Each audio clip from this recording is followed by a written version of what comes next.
What is reaction profile? Before we start talking about reaction profile, we need to understand what happens during reactions that leads to a change in the energy of reactants and products, between reactants and products. So for any chemical reaction to occur, um, it only occurs when reacting particles collide with each other with sufficient energy. So reactants will need certain amount of energy in order for the reaction to start.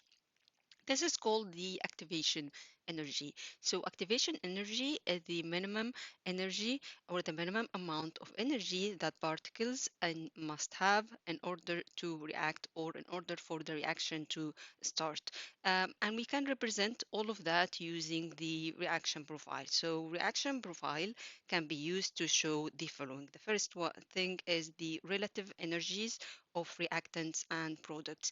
And we know that there are two types of reactions. There are the exothermic reaction and endothermic reaction. We're going to see the difference in the energy between reactants and products using the energy profile. Also, we can see the activation energy, which is needed to or need to be supplied in order for the reaction to start. And finally, we can see the overall energy change for a reaction. So let's have a look and see how can we draw the reaction profile for both types of reaction. Let's start off by exothermic reaction. The reaction profile is a graphic representation of the between the potential energy and the reaction progress. So we start off by drawing the level of energy for both reactant and products. For exothermic reaction, we know that the energy of reactants is higher than the energy of the product. So we represent the energy of reactants by the letter R and the energy of products by the letter P. And then in the for the during the course of the reaction or during reaction progress, the first thing we need is the activation energy. So the energy will go up from here to up there in order for the reaction to start. So this is called the activation energy. So the difference here between the highest point and this is called the activation energy. This difference is called the activation energy. And then once we have the activation energy and the reaction starts, then the product will start to form. There will be a reduction or a fall in the energy until we reach the energy of the products. So this is the energy of the products. The difference between the energy of the reactants and the energy of the products, this difference is the overall energy difference or overall energy change. So this is the overall energy change for this reaction. So that's for the exothermic reaction. What about the endothermic reaction? So let's have a look at the endothermic reaction. Again, we have the reaction progress on the x-axis and we have the potential energy on the y-axis. And then we have the energy of the reactants and energy of the products. We know that the energy of the products for endothermic reaction is higher than the energy of the reactants. Now let's represent the activation energy and the overall energy change. First of all, we need activation energy, so there will be some energy must be supplied for the reaction to start. The activation energy is the difference between the energy of the reactant and the top energy. So this is the activation energy.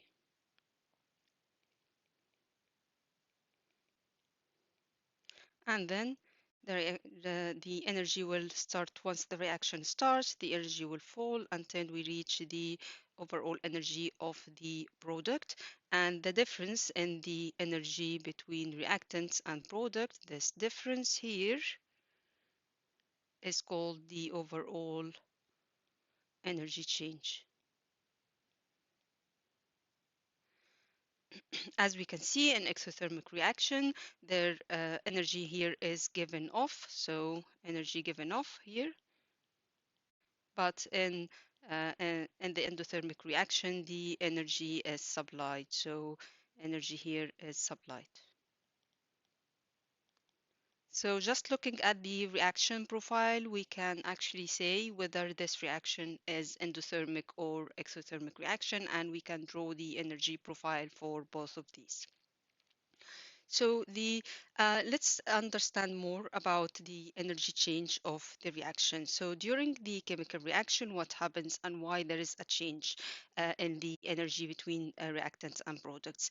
First of all, energy must be supplied to break the bonds for the reactants. So in reactants, we have different molecules, and each molecule have bonds between the atoms. So the energy needs to be supplied for these bonds to break. We know that for any bond to break, we will need to supply energy. So this is why we need a minimum of activation energy, or a minimum amount of energy or activation energy for the reaction to start. And then when bonds are formed during the formation of the product, energy will be supplied. So energy will be released. So breaking of the bonds will need energy to be supplied, and the formation of bonds energy will be released.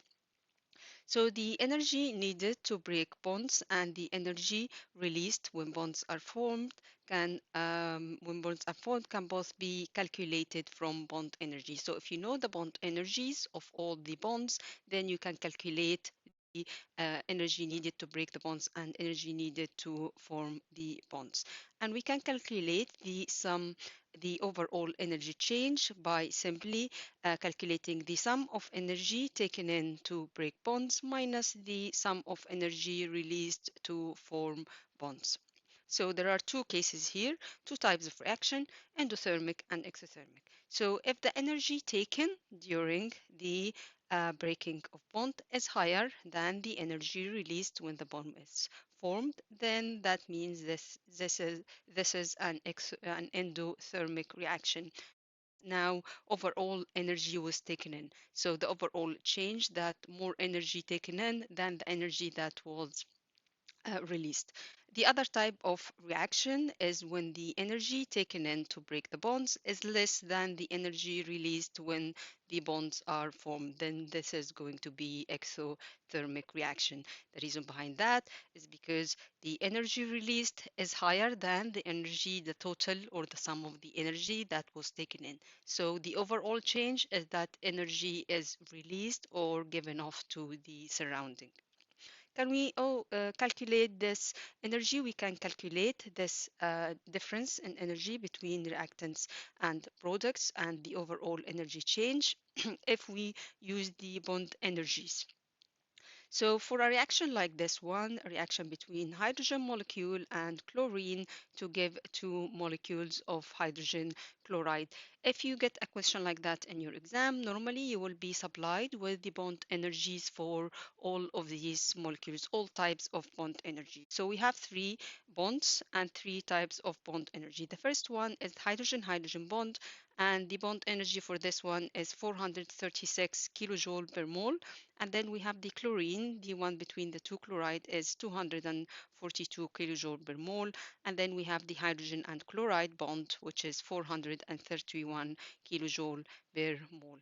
Now we need to calculate the amount of energy that is used to break all the bonds and the amount of energy that was released when all the bonds was formed. So first of all, the energy needed to break the bonds would equal the energy needed to break this bond between the two hydrogen and this bond between the two chloride. So we know that the bond energy for the hydrogen is 436 and for the chlorine is 242. So the overall energy needed to break all the bonds is 678 when we added these two values.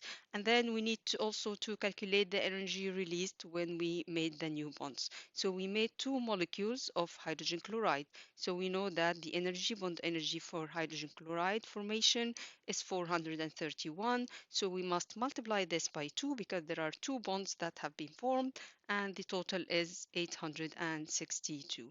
Now we need to calculate the energy change. So the overall energy change will equal the energy required to break the bond, which is 678, minus the energy released by forming the bonds, which is 862, and this will give you minus 184. Because this value is a negative, that means this is an exothermic reaction. Exothermic reaction means that this amount of energy was actually given off or